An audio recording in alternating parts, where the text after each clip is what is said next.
भारतीय बौद्ध महासभा लाल डोंगर शाखा चेंबूर या शाखेच्या वतीने वर्षावास प्रवचन मालिकेचे 7वे पुष्प गुंफले गेले। आयुष्यमती वैशाली अहिरे, सुमन बनसोडे व देवानंद लोखंडे, अध्यक्ष भास्कर खुणे तसेच किशोर दाने, लॉर्ड बुद्ध टीव्ही चॅनल यांनी डॉक्टर बाबासाहेब आंबेडकर व भगवान गौतम बुद्ध यांच्या प्रतिमेस पुष्पहार अर्पण करून अगरबत्ती व मेणबत्ती प्रज्वलित केली।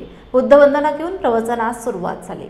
प्रवचनकार वैशालीताई अहिरे यांनी माता रमाई यांनी डॉक्टर बाबासाहेब आंबेडकर यांच्या कार्यालयाला दिलेली खंबीर साथ, समाजात एक त्यागाचे प्रतीक म्हणून त्यांची ओळख, रमाबाई ते रमाई कष्टमय जीवन याविषयी त्यांनी मार्गदर्शन केले। कार्यक्रमास उपस्थित बौद्ध उपासकांनी माता रमाबाई आंबेडकर यांच्या जीवनावर कविता सादर करण्यात आल्या।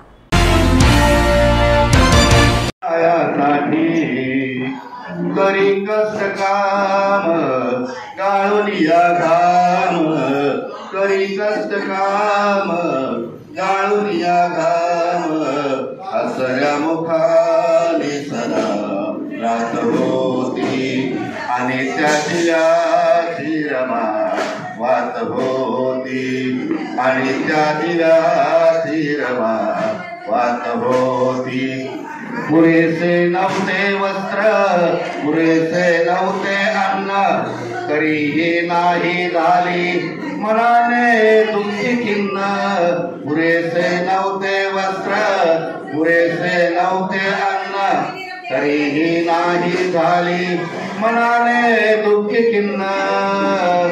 अर्धांगिनी जरी बॅरिस्टराची नव्हता तिला गर्व, नव्हता तिला गर्व, वाचलेली थोडी शिल्ल्या पिल्यांची, वाचलेली थोडी शिल्ल्या पिल्यांची, शिळी भाकरी ती रमा खात होती आणि त्या दिव्याची रमा वाच होती। परंतु त्याचं फक्त शरीर रमाईचं काळीच जाळत होती एवढा ताप त्या कंगाऱ्याला होता हो।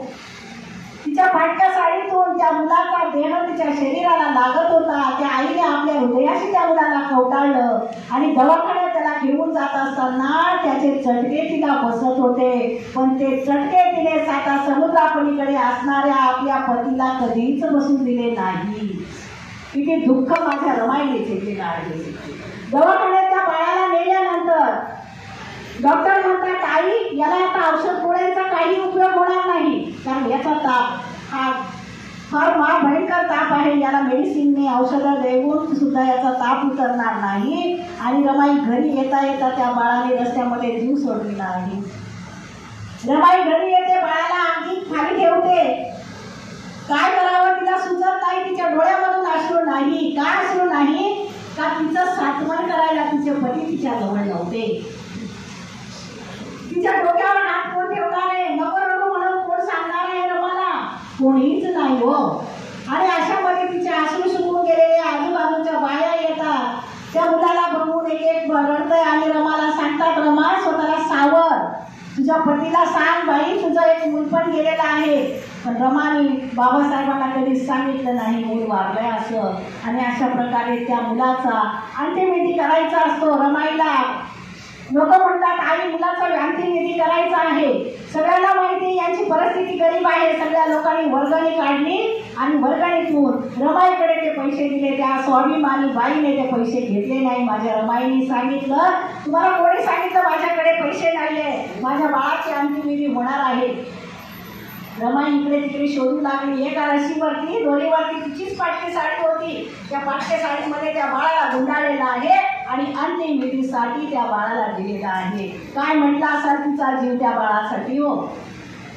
रमेशला घरामध्ये वरून 2 तास झाले होते, तेव्हा तिने डॉक्टरकडे गेले, तेव्हा डॉक्टर म्हणतो, आई या बाळाला 2 तास झालेले मृत्यू होऊन। रमाई घरी येते, त्या बाळाचा अंतिमविधी करते। नक्षत्राच्या चांदणीसाठी हिंदू जन्माला आलेली दुसरी रमाई होती, पण ती सुद्धा 2-2.5 वर्षामध्ये गेलेली आहे। का गेलेली आहे? अहो रमाईला ज्यावेळेस ते मुलं खुशीमध्ये तिच्या होते त्यावेळेस तिला सकस आहार नव्हता।